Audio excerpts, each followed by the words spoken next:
Салям алейкум, Диван подкаст, несмотря ни на какие условия, продолжает вещать для вас. Если вы думаете, что это наша новая световая схема, то нет, у нас просто нет света. Но мы настолько хотим рассказать вам о сегодняшних гостях, что это не станет нам на пути.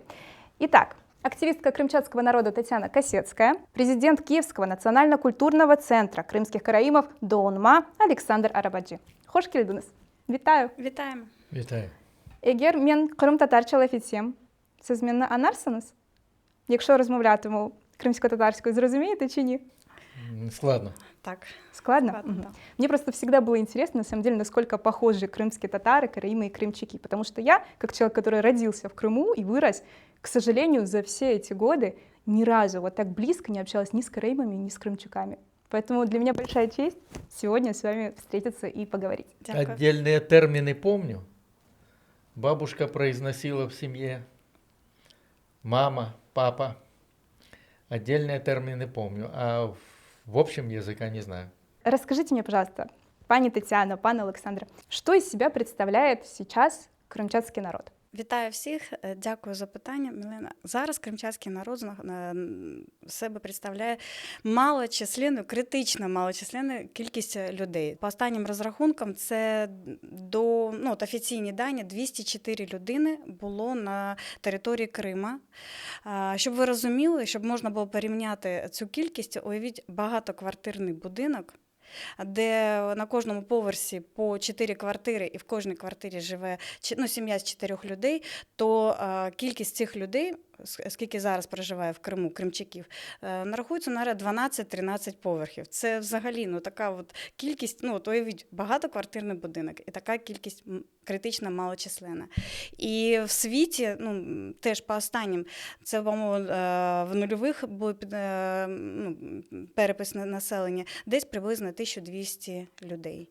В Україні нам відомо, така невеличка наша ком'юніті кримчаків, це 4-5 людей, кримчаків, от зараз проживає в Україні. Може, є ще, і ми будемо раді, якщо нас почують і доєднаються, то от така кількість невелика.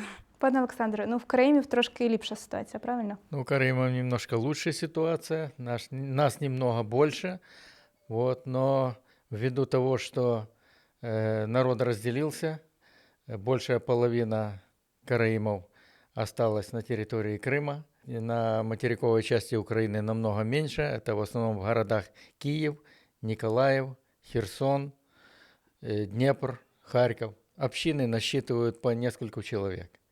В Киеве у меня община насчитывает где-то порядка 40 человек. 40-45 человек. Мне удалось выявить, сплотить, включить в организацию, сплотить людей. И на сегодняшний день мы активно проводим мероприятия, как самостоятельно, так и под эгидой Державной службы этнополитики и свободы совести. Недавно проходил конгресс моих представителей. По квоте было 9 человек. Мне всегда было интересно, национальность у вас передается по маме или по отцу? Кому себя относить, если это какой-то межнациональный брак? У кримчаків це по мамі. Але я так розумію, що зараз настільки малочисленно, що взагалі знайти... в мені 50% кримчацької крові. Тобто в мене тато повністю кримчак, і в мені, наразі, 50%. Так що в нас в Києві зараз, у Львові є кримчак, В'ячеслав Амброза, є кримчак в Киеве Петро Кушаков. Присоединяется к нам член Меджлиса крымско-татарского народа и глава крымско-татарского ресурсного центра Искендер Бариев. Хош келдіңіз, отдышитесь пока. Хош булдык. Пане Александре, по поводу национальности, у караимов, она передается по маме или по отцу? Национальность передается по отцу. У вас так? Но я чистокровный караим. У меня чистокровные родители, и мама, и папа. Скажите тогда мне, пожалуйста, о ваших семьях, Это о родителях. большая редкость на сегодняшний день в Киеве. У нас я один-единственный чистокровный караим.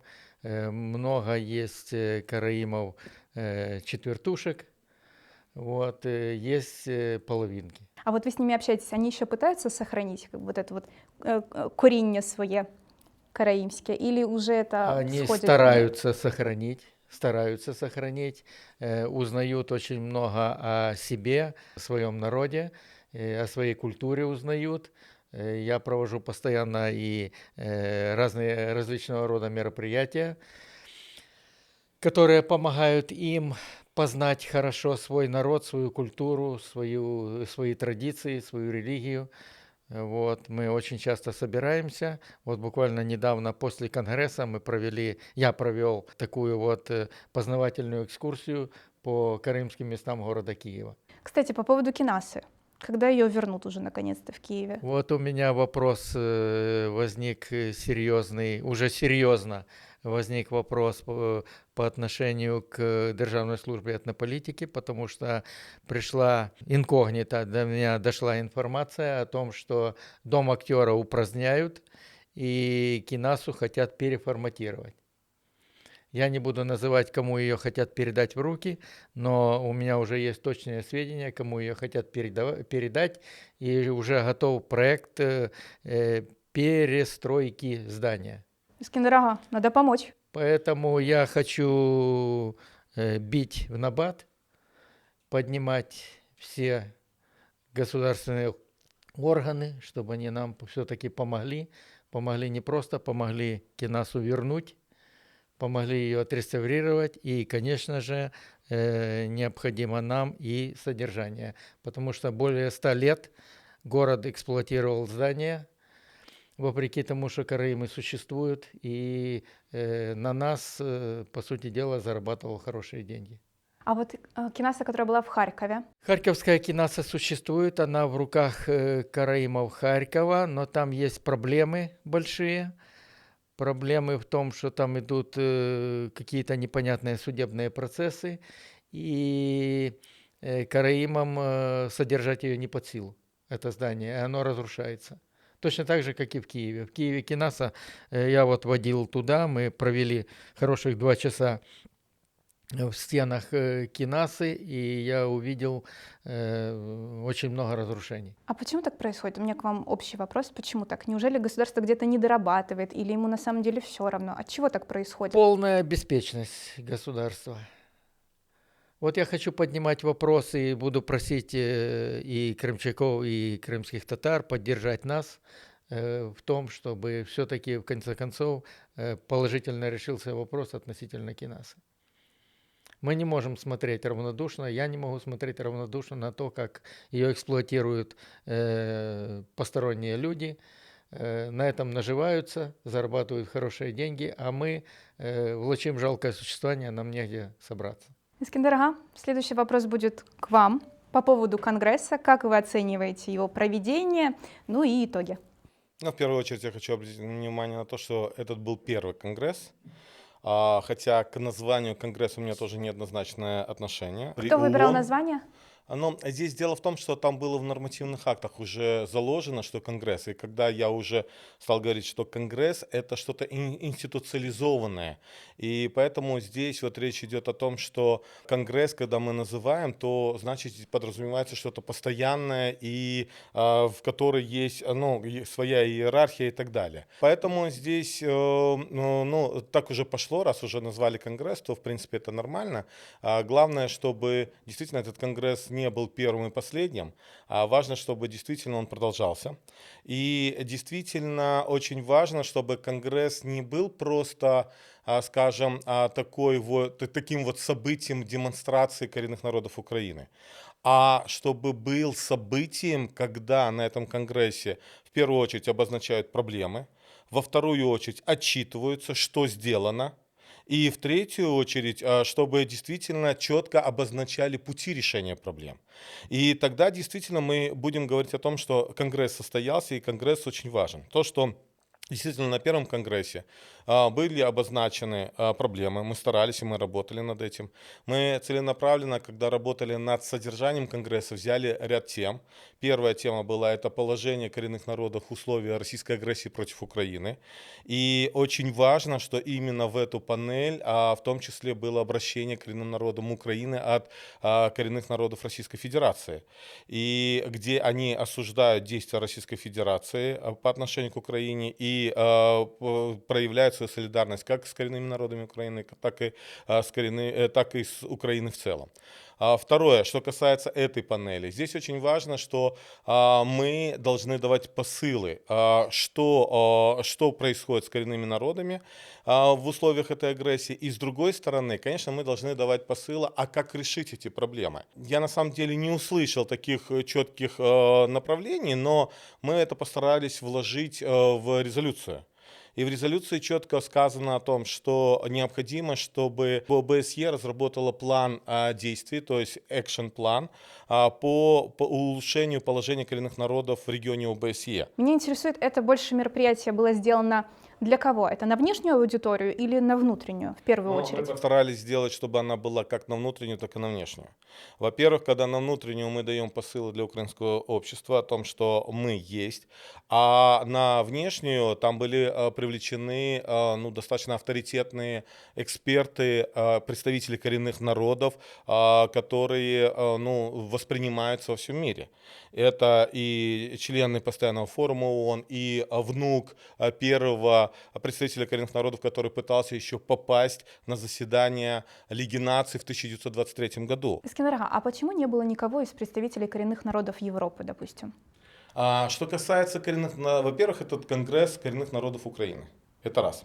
Нет, чтобы перенять у них, может, какой-то опыт международный смотрите, все-таки. здесь вообще, когда мы говорим о коренных народах, то самовосприятие в европейском понимании и, допустим, в понимании в рамках ООН, особенно в американском, они отличаются.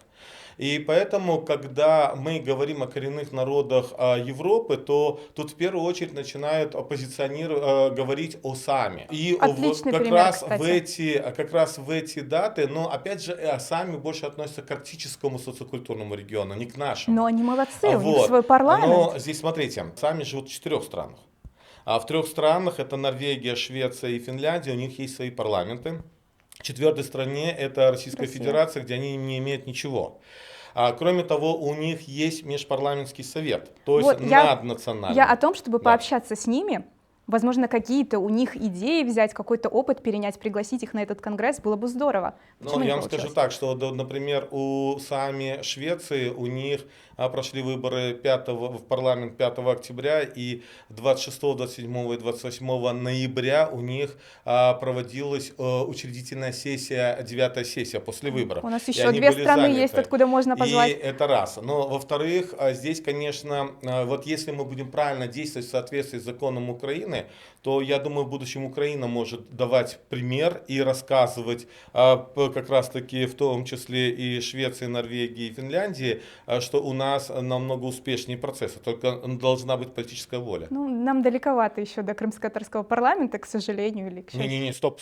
Вот вы сказали про крымско-татарский парламент, вот тут я как раз с вами не согласен. Даже в условиях того, что де юре не было признано, то де-факто еще с 1991 года крымские татары созвали Курултай. В принципе, мы даже можем еще с многими поделиться нашим опытом. Это если говорить о прошлом опыте, а вот на сегодняшний день же. На сегодняшний день у нас вопрос с имплементацией закона. Угу. И если, мы об этом поговорим еще. Да, если будет имплементирован закон, и кроме того, вопрос, связанный и с закреплением правового статуса за меджлісом кримськотатарського народу. Пані Тетяно, як ви оцінюєте цей конгрес?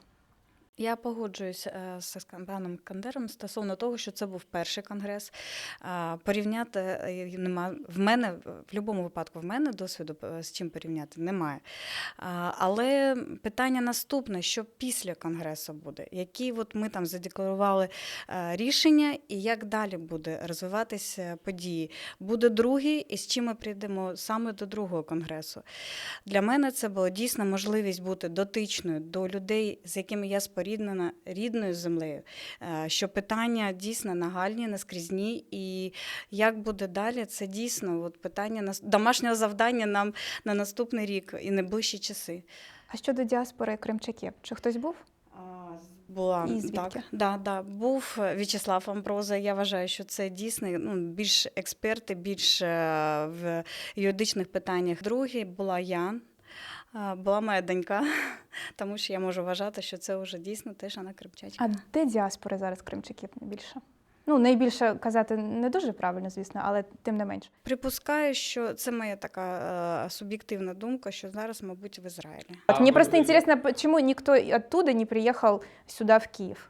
Дуже гарне питання. От тут я з вами згодна, і я підозрюю, що об'єктивно, можливо, ті непересічні події, які зараз в Україні, війна, і, можливо, бояться. Це, давайте не будемо це виключати. По-друге, всі, хто переїжджає в інші країни, це теж моє спостереження, вони намагаються асимілювати, намагаються максимально адаптуватись на новій землі, на нових територіях, будь-то Сполучені Штати, Німеччина, і вже вони більше стають громадянами тої країни, ніж, скажімо, корінним народом України, кримчаками. Ми можемо припустити, що вони просто не знали про цей конгрес? Можливо. Тобто це теж не виключаємо. Пан Олександр, вы как оцениваете конгресс, который прошел 2-го? Ну, я считаю, что Конгресс прошел на высоком уровне. Была принята резолюция, положения правильные были приняты. Вот. Но как будет в дальнейшем выполняться эти положения, как их будут воспринимать государственные органы, как они будут поворачиваться к нам лицом, потому что все время они от нас отворачивались, это вопрос. А по поводу диаспор тоже хочу у вас спросить. Ну, у нас все знали о проведении Конгресса. Все киевские имеете в виду? Почему нет? Нет? А, прямо Нет. за границу тоже В знали? рамках Украины и за границей знали. Вот. Но из-за границы сложно приехать и по материальным причинам, и по причинам того, что тут происходит у нас в Украине. Это все наложило свои отпечатки. А вообще информационно все об этом знали. Очень часто на этом конгресі я слышала терміни, що держава не хоче допомагати. Держава. Кто был из представителей государства у нас? Только ППУ, получается, да, ДС? На самом деле с приветственным словом выступил и да, по поводу приветственного слова зам Верховной Рады Корниенко. Заместитель, главы спикера Верховной Рады Искандерова, это Корниенко. получается, человек просто включился, 5 минут включения, онлайн, поприветствовал, какие-то фразы выдал, и все, и закрыл Zoom, отключился, и все. И он больше вообще не знает, что происходит на этом конгрессе, о чем люди говорят и на что, в принципе, народы жалуются. Ну, смотрите, далее были представители Минобразования, представители МЗС, Министерства иностранных дел Украины. Представители, да, это департаментов и управлений, но никого из министров или хотя бы замминистра и лиц, принимающих решения, не было вообще. Почему так происходит? Потому что государству все равно? Или как? Или просто не нашли время? Давайте мы это отнесем к тому, что сейчас идет война, и все очень заняты. Война все Это спишет, первое. вот, почему так? Война все спишет. Вы правильно задаете вопрос, я согласен. Здесь, конечно же, в основном исполнителем этого мероприятия является Державная служба, Государственная служба этнополитики, свободы, совести Украины. Конечно же, хотелось бы видеть действительно первые лица. И мы действительно, когда составляли программу, мы и старались видеть, чтобы, если говорим о адвокации коренных народов на международном уровне, то действительно это большие и открытые вопросы. Вот, допустим, насколько коренные народы представлены в разных международных структурах. И без Украины, без поддержки украинского государства этого сделать невозможно. У вас не осталось впечатления после этого конгресса, что это был опять междусобойчик? Опять собрались коренные народы поговорить. Опять, понятное дело, что это первый конгресс, серьезный такой, но тем не менее, что мы собрались, поговорили о своих проблемах для себя и о себе, и все. А власть как не слышала, так и не слышит. Мне, честно говоря, просто это возмущает, потому что хочется, чтобы нас услышали. А как они примут закон о коренных народах, когда они даже не посещают мероприятия? Первый конгресс коренных закон народов. Принят, закон да, есть в плане, о когда они народах, реализуют, да. имею в виду, да. Но вы как раз-таки знаете, вы как раз сказали о том, о чем мы говорили до конгресса. Во всяком случае, сейчас говорю за себя, я и говорил, что мы не должны конгресс превращать в междусобойчик. Мы один с другим мы можем всегда увидеться и в кафе за чашкой кофе и поговорить о том, какие у нас есть проблемы. А это просто собрались в хорошем месте. Но, смотрите, мы приняли резолюцию. Резолюция на этой неделе будет переведена на английский и крымско-татарский язык. В резолюции есть четкая ориентация на национальную политику, то есть на национальные органы, имеется в виду на государственные органы Украины и на международные. И, соответственно, тут много зависит от того, как мы в том числе будем продолжать нашу активную работу. И в этом случае я считаю, что тут даже очень много зависит от меджлиса крымско-татарского народа, потому что так сложилось исторически, что сегодня наиболее самоорганизованные в этом плане это крымские татары. И это связано с историческими событиями, не потому, что кто-то там не умеет это делать и так далее. Потому что, давайте будем честными, крымчаков всего в мире там 400 человек где-то, да, приблизительно. Кроме того, какая-то часть в Крыму на оккупированной территории, какая-то часть здесь. И понятно, это долг крымских татар, которые, в принципе, с 90-х годов начали поднимать крымчакскую проблему. А дальше продолжать защищать крымчаков, потому что это народ, который имеет свою идентичность. И не надо этот народ путать ни с кем другим. Это народ, родственный крымским татарам, но это народ, который имеет свою идентичность. То же самое касается и крымских караимов. Потому что Искандер Ага, здесь... вы мне сейчас за всех расскажете, мне Да, еще с да, гостями да. поговорить Здесь нужно. речь идет о том, что действительно процессы самоорганизации, и причем сейчас они сами за себя скажут. Да, я хочу задать им но вопросы вот как раз эти. вопрос закрепления правового статуса меджлиса сегодня очень важен как для караимов, так и для крымчаков. Все, пока я молчу. Пані Тетяно, що заважає, наприклад, кримчакам провести якийсь свій з'їзд? Міжнародний, можливо, у Києві десь чи за кордоном. Дякую. Так мало, ви ж на вагу золота, тому за вас треба триматися всі разом, щоб були. Я кажу, дякую за цікаве питання. Дійсно, це гарне питання. Я думаю, що нам нічого не заважає.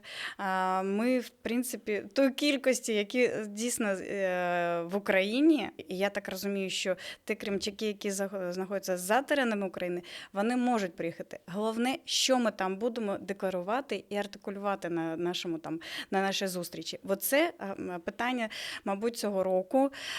Дійсно, ми маємо побудувати плани, обговорити, як нам зберігати взагалі ту інформацію, її систематизувати, щоб на конгресі або на якомусь там зустрічі ми могли її обговорювати. Це дійсно цікаве питання. І в нас є плани. Я думаю, що наступний рік ми зможемо більш активно і проактивно себе поводити. Я так маю надію. Пане Олександре, когда нам ждать съезда крымского народа? Сейчас я считаю, что не время. Не на часі, хочете сказати? Нам нужно дождаться судьбы Крыма для начала, а потом уже проводить Мне кажется, совместный съезд. в этом случае время играет против вас, учитывая численность. Я То есть, согласен. это ожидание, вы уходите Я в убыток. согласен, но очень мало представительства караимов на материковой части Украины. Основная часть осталась в Крыму. Я ремарку скажу. Пан Іскандер на конгресі сказав дуже правильно і влучно, що нам треба не очікувати деокупації, а якраз таки робити зараз, щоб ми могли, не знаю, можливо, якусь прописати собі якісь пункти, плани, не знаю, як ми будемо інтегруватися, що ми можемо заявити і тут, на цих територіях, що ми можемо знайти, як ми будемо комунікувати з кримчаками, які готові відкрити спілкуванню з нами безпосередньо. Це дійсно гарне питання, я згодна з вами. А были ли какие-то уже попытки предприняты для того, чтобы какие-то проекты реализовать крымчакам и караимам, именно вам? Но мы готовимся к тому, чтобы собрать такой съезд. Но уже собирать будем. Сейчас просто нецелесообразно, не время. Хорошо. Но подготовка идет. Угу. Кто вас поддерживает в этой подготовке? Все караимы. Все караимы. То есть никакой поддержки от государства? От государства поддержки, по сути дела, никакой нет. По-перше, ми маємо прийти з якоюсь хоча б, не знаю, тезисами, планами, щоб можна було далі обговорювати. Мабуть, це більше питання на нашому боці, з чим ми можемо прийти, як це має бути артикульовано і яка інформація. І потім вже йти. За рахунок чисельності, там влучно сказали на конгресі, що вас мало, і тому процент експертності, так, буде нижче. Тому якби хтось з боку хоча б вам якось допоміг і якось би сприяв, то було б ліпше. Ну, я думаю, що наші брати і сестри, ми будемо питати в них, як вони це робили. Мабуть, якийсь шлях проходити і консультуватись. Я думаю, що це, мабуть, так має бути. Хоча б от зараз як ідея. Ну, от.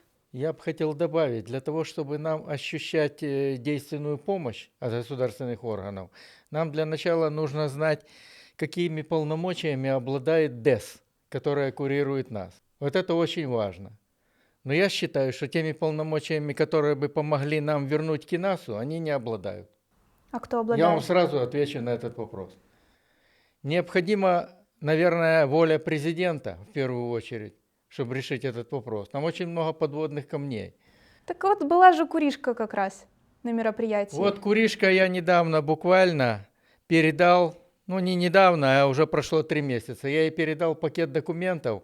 Это все наши, все письма, с которыми мы обращались в государственные органы по поводу передачи КИНАСы. Это за 30 лет нашей работы в этом направлении.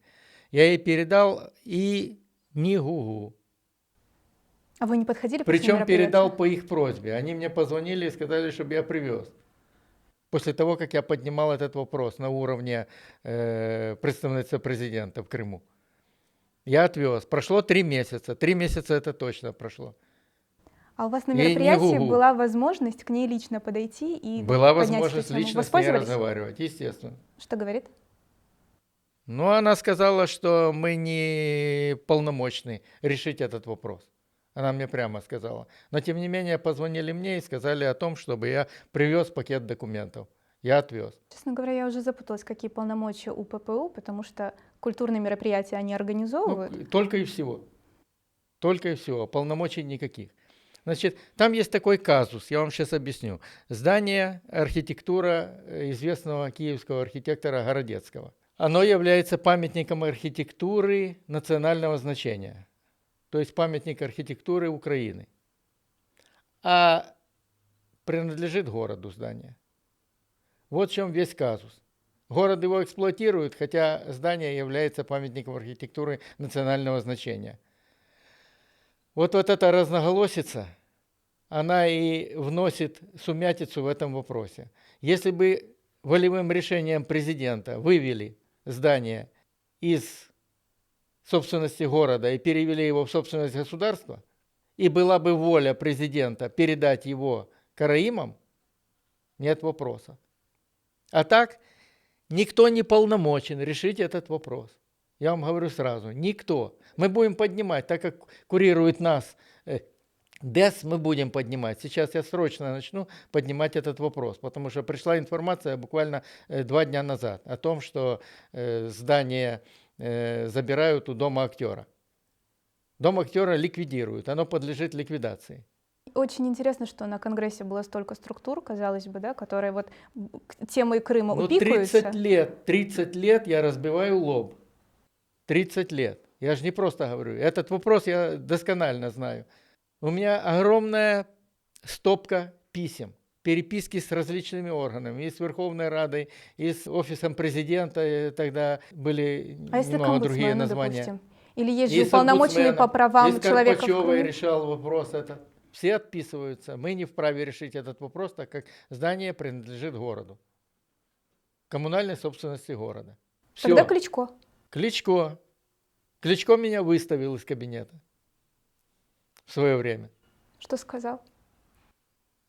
Ну, не захотел вообще разговаривать по этому поводу. Ничего не сказал. Перекинул к своему заму Мандриевскому. Зашли мы группой караимов к Мандриевскому. Он встал и вышел из кабинета. Демонстративно. Скиннер, а вы что-то хотели добавить? Когда мы говорим о законе Украины о коренных народах, то здесь как раз-таки пока не будут приняты подзаконные акты, а там в том числе есть один из подзаконных актов, это перечень культовых, религиозных объектов, которые должны быть внесены. И вот когда речь идет о том, что то или иное здание, которое ранее было либо кинасой, либо мечетью, либо там синагогой, и сегодня эксплуатируется совершенно в другом назначении, вот как раз-таки это один из шагов. Потому что, вы понимаете, ни один чиновник, я на Конгрессе говорил об этом, не будет ничего делать, если это не предусмотрено законом либо нормативно-правовым актом. Потому что даже если чиновник хорошо относится к нам, у него могут возникнуть в будущем проблемы. Поэтому первое и основное, это нужно, чтобы был закон рабочим, а не декларацией. Это первое. Второе. Когда мы говорим о как раз представительстве президента, вы обратили внимание на то, что действительно, чем занимается, да, представительство президента? Вот как раз-таки у них есть положение. И в соответствии с этим положением, если раньше, когда в Автономной Республике Крым, их задача была именно больше обеспечивать выполнение Конституции, потому что это президентский орган, это представительство президента, а президент является гарантом Конституции, то как раз-таки в 2019 году были внесены изменения в положение о представительстве президента в Автономной Республике Крым. И здесь как раз-таки им повысили функции в том, что они могут работать с центральными органами виконавчей власти, что касается реализации политики по Крыму, по деоккупации и так далее.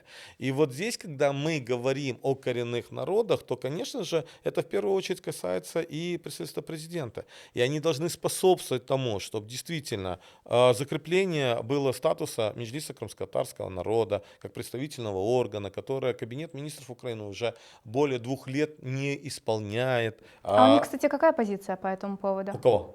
У ППУ. Ну, вы понимаете, позиция будет тогда, когда я увижу документ хотя бы ППУ в адрес Кабинета министров Украины, почему не исполняется закон. Я такого документа не видел. То, что, допустим, в кулуарах нам говорят о том, что да, мы за это, мы там пытаемся решать вопрос, да, это нам нужно и так далее, это не есть для государственного органа конкретные действия. Конкретные действия — это документ. Я знаю, что были письма и в поддержку закрепления правового статуса и от крымчатского народа, и от караимского народа, и от национальных меньшинств и спільнот Украины, и от ряда правозащитных организаций в поддержку того, чтобы закрепить за Меджлисом статус представительного органа, то есть исполнить закон Украины. Но я не видел такого документа со стороны представительства президента. Поэтому вот здесь как раз-таки, когда мы судим о деятельности того или иного державного органа, государственного органа, мы в первую очередь ориентируемся на документы. За 4 года что имплементировано из закона о коренных народах Украины? Ну, давайте тогда я отвечу, да. В соответствии с законом, в соответствии с самим законом, который был принят еще летом 2021 года, на протяжении 6 месяцев должны были разработать подзаконные акты. А на данный момент, уже прошло более 4 лет, были приняты, ухвалены, да, вот приняты Кабинетом министров Украины порядок о закреплении правового статуса за представительным органом коренных народов.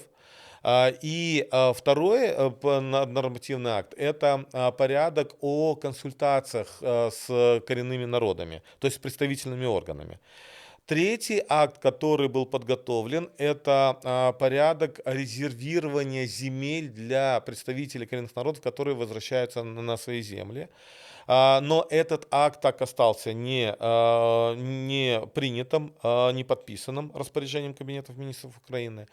Четвертый документ — это когда Меджлис крымско-татарского народа подал документы в соответствии с законом и в соответствии с порядком, который я назвал первым, о закреплении правового статуса документов Кабмин. До сих пор они не подписаны, то есть статус не закреплен. А всего должно быть, по нашим подсчетам, где-то около 17 подзаконных актов. Другой вопрос, что вот какие могут быть. Единственное, в чем я могу сказать, были инициативы СДС реализованы. Это стратегия развития крымско-татарского языка. И было подготовлено постановление Кабинета министров Украины, и было признано о исчезающих языках, то есть куда входит и крымско-татарский, и караимский, и крымчатский. Ну и, соответственно, урумский и так так далее. Единственное, последнее, что вот сейчас объявлен конкурс, где конкурс получения финансирования со стороны ДЭС на поддержку деятельности тех или иных там организаций. Но тут и касается национальных меньшинств и коренных народов. У меня вопрос ко всем по поводу закона о коренных народах. Да? То, что он вот так в вяло текущем таком своем состоянии, чья это недоработка, чей это провал, как ви считаете? Пані Тетяно, почнемо з вас, мабуть. Я тут вибачаюсь, але я утримуюсь поки, тому що от відповіді немає. Я думаю, що мої брати, сестри, брати зараз, вони більш в контексті. Ну, будемо щиро сказати. Я можу припустити на свою от об'єктивну думку, що це час такий. У нас закриваються зараз інші питання в часи там повномасштабної. Я думаю, що це впливає, але це тільки моя думка. Я считаю, раз инициатором этого закона был президент, то и контроль должен был на нем. Раз нет контроля, значит президенту этот закон не нужен. Точно так же, как и мы. Эскендер ага, тут вопрос к вам, как представителю Меджлиса крымско-татарского народа. Достаточно ли Меджлис прикладывает усилий для того, чтобы вот заработал этот закон? Но на самом деле здесь я как действительно член Меджлиса, и который возглавляет управление по внешним связям и правозащитной деятельности, мы со своей стороны стараемся делать все. И в том числе, вот совсем недавно мы инициировали, ну тут в данном случае и Меджлис, и Крымско-Татарский ресурсный центр, мы инициировали и на консультативной раде при ДЭС по реализации закона о коренных народах мы приняли дорожную карту, каким образом мы будем имплементировать. Здесь, конечно же, основным исполнителем и ответственным органом государства является Государственная служба этнополитики, свободы, совести. Но здесь есть факторы другие. Во-первых, факторы в том, что здесь невозможно это реализовать без коммуникации с другими органами, центральными органами исполнительной власти. Например, когда мы говорим о медиа коренных народов, то здесь, с одной стороны, до сих пор не закреплен правовой статус за Меджлисом, потому что 51% должен принадлежать представительному органу, а с другой стороны, здесь нужно работать с государственными органами радиомовления и так далее. Или когда мы говорим, там, допустим, про ряд моментов, там, если вносить изменения в закон об образовании, то тут Министерство образования. Если мы говорим о культурных объектах, Министерство культуры. И вот здесь, поэтому, здесь должна быть системная такая работа, и мы предлагаем ДЭС, чтобы вместе с ДЭС мы инициировали такие межведомственные встречи для обговаривания этих процессов и дальше разработки таких подзаконных актов. Поэтому здесь, в первую очередь, конечно же, должна быть еще и политическая воля. То, о чем, в принципе, и сказал Александр. Мне было очень странно, когда я встречался с высокопоставленными лицами из Кабинета министров Украины и говорил, почему лежит готовое распоряжение о закреплении правового статуса Меджлиса крымско-татарского народа, которое прошло согласование с основными центральными органами исполнительной власти. Это такая процедура есть. Но до сих пор Кабмин не подписывает. Мне знаете, что сказали? Пусть будет звонок с офиса президента. И действительно, для меня это было очень удивительно, потому что я всю жизнь посвятил тому, чтобы наше государство было демократическим и правовым. И если это есть закон, который должен исполнять центральный исполнительный орган Украины, и здесь зачем ждать звонка от офиса президента, когда я прямо сказал, если вы не знаете, как делать, делайте по закону. Я не требую от вас противозаконных действий, действуйте по закону. Но до сих пор пока еще, к сожалению, закон так и не подписан. А смотрите, когда... Ой, не закон, а по распоряжению. А когда Ташева была в представительстве президента, у вас была лучше коммуникация или нет? Ну, понимаете, сегодня Куришка работает, по сути дела, она имеет прямое отношение к Ташевой. То есть они вместе в свое время работали в Крымсос. Сейчас Куришко возглавляет представительство президента. Вопрос, вы понимаете, в чем? Вопрос в том, что я не хотел бы переходить сейчас на личности. То есть личность не имеет никакого значения, просто Не-не-не, сам функционал? подождите, не-не-не. Я вот сейчас хотел бы, наверное, больше обозначить проблему. Насколько само представительство самостоятельно в своих действиях. Вот это большой вопрос. А вот тут как раз-таки мы уже переходим на личности. Насколько люди, которые занимают такие должности, способны, скажем, не заниматься популистскими заявлениями, да, или действиями, да, можно много проводить там собаховесы условно, да, это правильно, это Очень хорошо. хорошо. Но государственный орган, который отвечает, вот вы мне скажите, сегодня до сих пор в официальном, в правовом поле Украины, какой флаг у Автономной Республики Крым? Какой сегодня герб у Автономной Республики Крым официально? Тот, который используется. То есть и какой сегодня гимн в Автономной Республике Крым официально в Украине? Почему это все не изменено? И почему и мы давали направление, как это можно сделать. Мы говорили, и как раз-таки здесь больше президентская вертикаль должна в этом плане работать, потому что действительно даже некоторые вопросы можно решить указом президента. И здесь нужна просто политическая воля и системная работа в этих вопросах.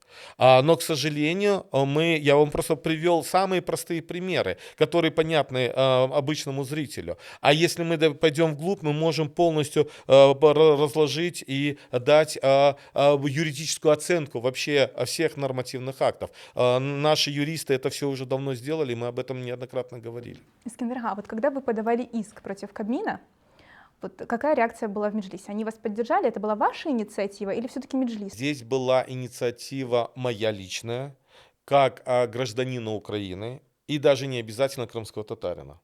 Когда мне задали вопрос, почему вы подали иск в суд на Кабинет министров Украины по этому делу, Кто задал этот вопрос? ну, скажем так, в Меджлисе мне тоже задали вопрос, не согласовав с председателем. Вы ответили, что вы как гражданин Украины. Я ответил, что, во-первых, я как член Меджлиса и руководитель управления, который готовил документы и подавал, и юридически до них не было никаких проблем со стороны государственных органов. Дальше мое гражданское право другим способом, правовым способом в демократическом государстве способствует тому, чтобы этот вопрос был решен. И действительно, политики меняются. Сегодня, видите, вчера был один офис президента в составе, сегодня будет другой, завтра третий. Политики будут меняться. А вот процессуально, то, что я подал в суд, это не изменится. И поэтому мы будем дальше добивать этот вопрос до тех пор, пока этот вопрос не будет решен. В судебном плане. Кроме того, я вам скажу больше.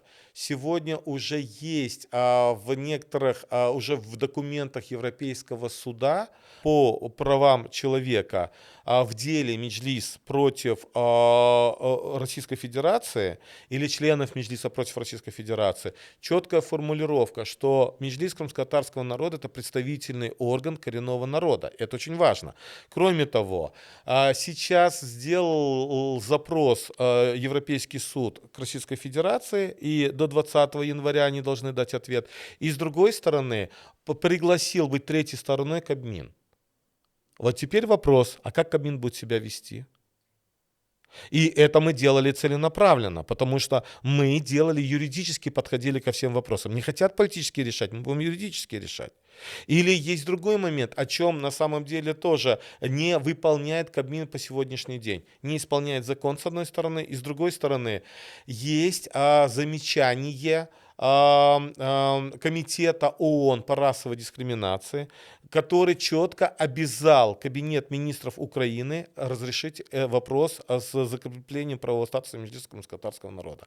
А это решение, оно обязательно, оно не рекомендательно. То есть здесь опять же вот о чем думают чиновники, когда не выполняют закон Украины о коренных народах. Поэтому, вы понимаете, наша задача не просто заявлять или говорить, что мы есть. Наша задача, что или, знаете, вот некоторые чиновники, вся была ошибка в том, и некоторые чиновники по сегодняшний день говорят о том, что мы специально сделали этот закон рамочным. Вот как раз-таки это действительно была большой проблемой, потому что тот первоначальный законопроект, который мы подавали и который мы отстаивали, он был намного глубже. И вот рамочная это как раз больше декларация. И поэтому больше нужно готовить подзаконных актов, над которыми нужно работать годами. То есть, с одной стороны, вот вам закон, и не говорите, что его нет, а с другой стороны, он не работает, и поэтому вы ничего не можете сделать. На самом деле это говорит о некомпетенции, потому что если бы ну, нельзя, закон, он должен быть не рамочным, он должен максимально решать проблемы той или иной группы. Просто если он рамочный, то значит ответственность, в принципе, не на кого повесить, правильно? Нет, я бы не бы ответственности, просто он создает массу дополнительной работы, нормотворческой работы для того, чтобы этот закон работал. А вот здесь тут мы сталкиваемся с другой, с политической волей того или иного чиновника. И, пожалуйста, мы оказываемся, получаем новые проблемы. Ведь на самом деле политики меняются, а законы остаются. И завтра, скажем, большая часть, может быть, в парламенте или в кабинете министров, которые поддерживают коренные народы и действительно реально осознают, имеют видение государственное в этих вопросах. А завтра могут оказаться чиновники или в Верховной Раде люди, которые будут негативно относиться к коренным народам. І що дальше? А кто будет исполнять законы? Пані Тетяно, пане Олександре, у мене до вас питання. Обращались ли вы в Меджлис с какими-то инициативами? Рассчитываете ли на то, что они вас могут поддержать в этом вопросе? Происходит ли какое-то взаимодействие у Меджлиса с караїмами і з кримчаками? Ну, мені складно сказати. Ну, наразі не було. Ну, тобто, я знаю, що іншим, ну, кримчак дуже активний, плотно працює, тому що це питання нашої рідної землі, питання, які взаємозв'язані, тому от, я би на це питання не відповідала. Пане Олександре? Ну, у меня хороший контакт с крымскими татарами, в частности, с паном Чубаровым Рифат Аха. В свое время, будучи народным депутатом, он занимался вопросом нашей кинасы. Я к нему обращался, и мы с ним длительное время работали в этом направлении. Но, к сожалению, результатов никаких не дали эти попытки. Так что мы с крымскими татарами работаем тесно. Я просто о том, что вам не нужно изобретать что-то новое. Вот есть база Меджлиса, и вы можете там работать, теоретически, да, с ними у контактировать. крымских татар есть большой опыт работы, и можно черпать и черпать.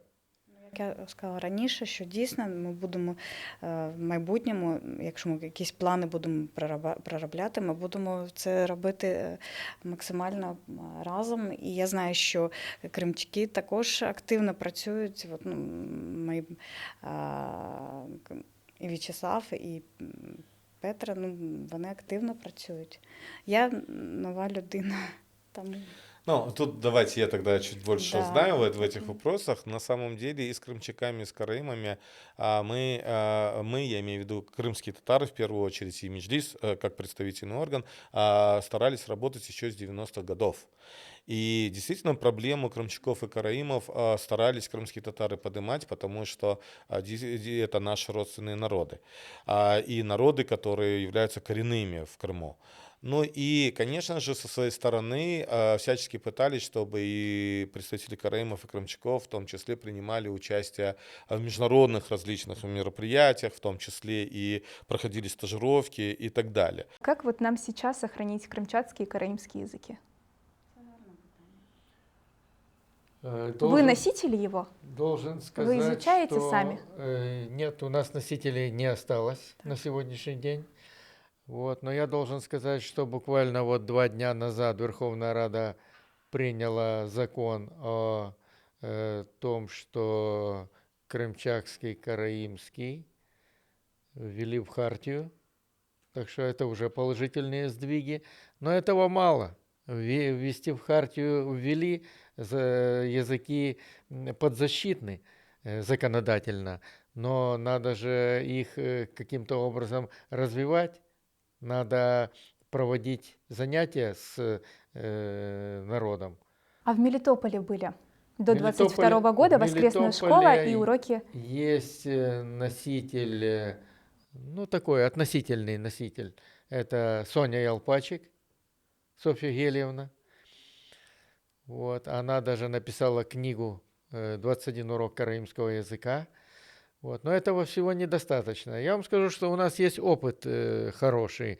Мы ежегодно, вот я лично ездил, и мои дети ездили, мы ездили в Литву, и в Литве проводились такие вот летние школы по изучению караимского языка. И преподавателем этого языка была носитель, профессор Упсалинского, это Швеция, Упсалинского университета. Она приезжала летом в Литву. Литва предоставляла свои комфортные условия для того, чтобы смогли съехаться караимы со всех стран СНГ.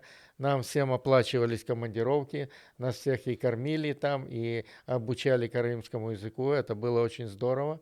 Вот. Но последних 10 лет этот вопрос Тут ключове, дійсно, затих. ключове Нужен питання. носитель. Необходим носитель. Носії, да. Вот Це она правда. была заведующей кафедрой тюркских языков и, в частности, изучила караимский язык от носителя языка в Галиче. У нас была такая Ишвович Янина Львовна. Вот она от нее освоила караимский язык, внедрила на своей кафедре, у нее даже были студенты, которые учились на этой кафедре караимскому языку и защищали диссертации. И она их даже привозила на эту летнюю школу в Литву, в Тракай, и там они ей помогали преподавать караимский язык для таких, как мы. Пані Тетяно, носії є ще кримчацької? Я вам не скажу на це відповідь. Я впевнена, що от наразі особливо носіїв кримчацької мови я не зустрічала, коли жила в Криму, і зараз це ще треба пошукати. А якщо буде така можливість, то ви почнете вивчення мови? Звичайно, я думаю, що для збереження, як мінімум, це треба зробити. Це дійсно важливо. Бо це ж одна з основ мова. Звичайна для мова, народу. це... Ми багато про це кажемо на наших подкастах. І не тільки на подкастах, да, Скіндера? Ну, і не тільки на підкастах, дійсно, коли ми говоримо про мову, це дуже важливо. І взагалі, коли ми говоримо і про кримчацький, караїмський, кримськотатарську мову, урумську мову, тут питання в тому, що якщо ми візьмемо кримськотатарську, від вона теж має багато діалектів. От, давайте будемо відвертими. Я вообще не думала о том, что у крымчаков и караимов могут быть еще и диалекты. Могут быть? Не, я говорю про крымских Да? татар, что есть диалекты, но я не У крымских исключаю, что караимов у есть. караимов есть диалекты, потому что караимы же не жили только условно Вот в я Джуфткале. Только сейчас об этом подумала.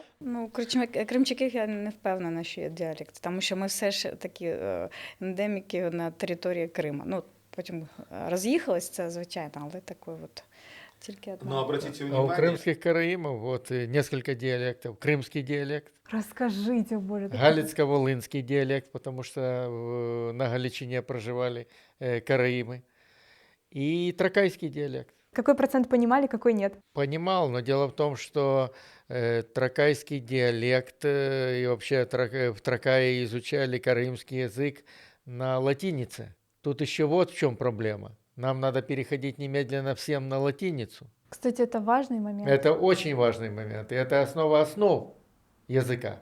Я хочу ще наголосити, що кримчаки в побуті взагалі спілкувалися кримсько-татарською, якщо я не помиляюсь. Тобто це було. А ось релігійні якісь події, вони використовували іврит. Безпосередньо от в побуті, я не думаю, що там було якесь таке прочитання, або якесь особливе інша мова. Там була кримсько-татарська мова. Тобто це якщо я не помиляюсь, і моя бабуня так от достатньо легко переходила з кримсько-татарської на іврит, але все зупинилось на бабуні, от так би я сказала. А кримсько-татарська ще коли арабиця була чи латинка? Ви такі питання ставите. Раптом ви знаєте. На жаль, ні. От я не пам'ятаю і не скажу. Да, тут, скорее всего, как раз тема для досліджень. Да. Вот, кстати, я вам другой пример приведу. Кладбище Балтатый Мес в Бахчисарае. Там же очень много встречается таких моментов, которые написаны именно письменностью, либо там рунической, либо вот, кстати, это буквами иврита, но на тюркском языке. В Крымском ханстве монетный двор полностью был доверен караимам. Понятно, что как они между собой общались и какое было доверие. Ну, где истеблишмент мусульманский, да, вот политический, но финансовую, ну, монетный двор, извините меня, это основа государства.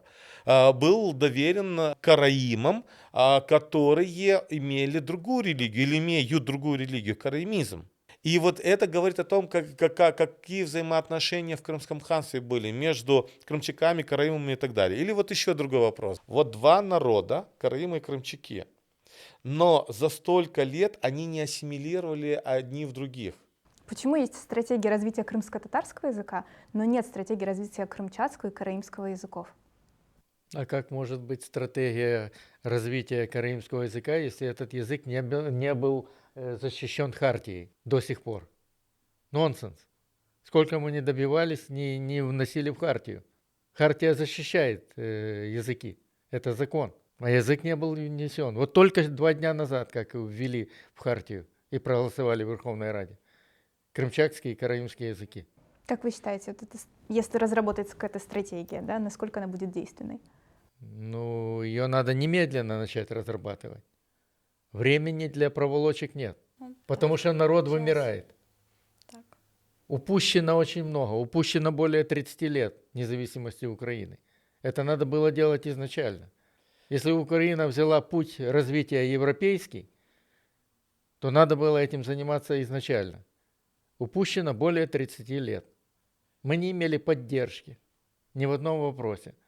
Я же говорю, вроде бы как государство считает, что оно покровительствует над нами, да, над малыми народами, малочисленными народами. Но в то же время законами это не защищено. Нонсенс, нонсенс.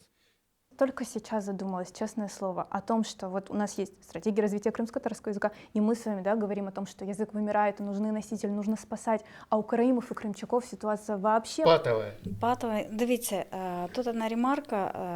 В Другу світову під час окупації Криму було розстріляно 80% кримчаків. Тобто, ну, це такі глибокі мови кримчацької. Тобто, і я підозрюю, і потім часи совєтів, воно також накладало свої наслідки, що люди боялися проявляти свою ідентичність. От на цьому є ключовим.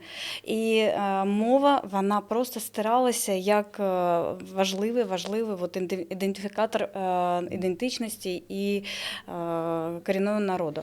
Відповідно, в моїй сім'ї це дійсно пройшлось дуже глибоко ця подія Другої світової окупації Криму і Керчі безпосередньо. І розстріл кримчаків в цій події. Тому зараз, наразі, це треба дійсно робити якісь висновки. Те, що сталося події 2 дні тому, це надважливий маркер. І ми маємо шукати і носіїв, і можливості, як зберегти і відновити, якщо це буде ідеально, якщо це можливо буде, то це буде просто ідеальним сценарієм. По поводу детей ваших, как вы их воспитываете, как караимов, как крымчаков, или уже понятно, что идет смесь, и нужно как-то межнациональный брак где-то уступать? Гарне питання. Маючи 3 доньок, змішаний брак, але і з того боку, з боку чоловіка, є своя ідентичність, і ідентичність моя. Вони знають, я намагаюся зібрати історію свого роду і якось їм передати. Вони вже будуть вільні вирішувати, кому вони більше відносять себе. Вони громадяни українки, вони українки, і це, мабуть, найголовніше. Але вже старша донька, вона зі мною, вона розуміє, що цінність того, що вона приналежність до критично малочисленного корінного народу України в неї є. Пан Олександр, а вы как воспитываете детей? Ну, у меня 2 сына. Они осознают, что они принадлежат к 2 национальностям, но они признают национальность караим, признают, понимают, знают культуру, знают все, помогают мне работать активно, в смысле общественно. Вот, и все знают, все понимают, интересуются. Со мной ездили до 21 года, ездили со мной в Крым. Вот, поэтому я не считаю, что они отошли в сторону от культуры караимской. Искандер ага, вам этот вопрос задавать не буду, все очевидно и понятно, Ну, но задам. понятно, да. Да, я вообще считаю, что, конечно же, сохранение идентичности — это в первую очередь культ семьи. Как в семье мы построим. И на самом деле у меня 3 детей, 2 сыновей, 1 дочь. Я обеспокоен тем, что действительно сейчас разбросан наш народ. И как меня воспитывали мои родители, что я должен уважать, любить всех, все национальности, все народы. Но я должен сделать то, чтобы сохранить, скажем, код своего народа. То есть стремиться жениться на крымской татарке, что я и сделал. Конечно же, я стараюсь детей воспитывать в том плане, чтобы они женились и вышли замуж за крымских татар. Саунус. Ну и последний еще вопрос остались. Каждому из вас хочу задать.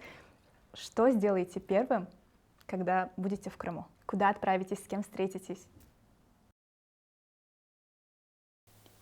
Для мене це дуже така болюча тема, болюче питання. Я навіть не знаю навіть з чого почну. Мабуть, схожу на кладовище до бабуні.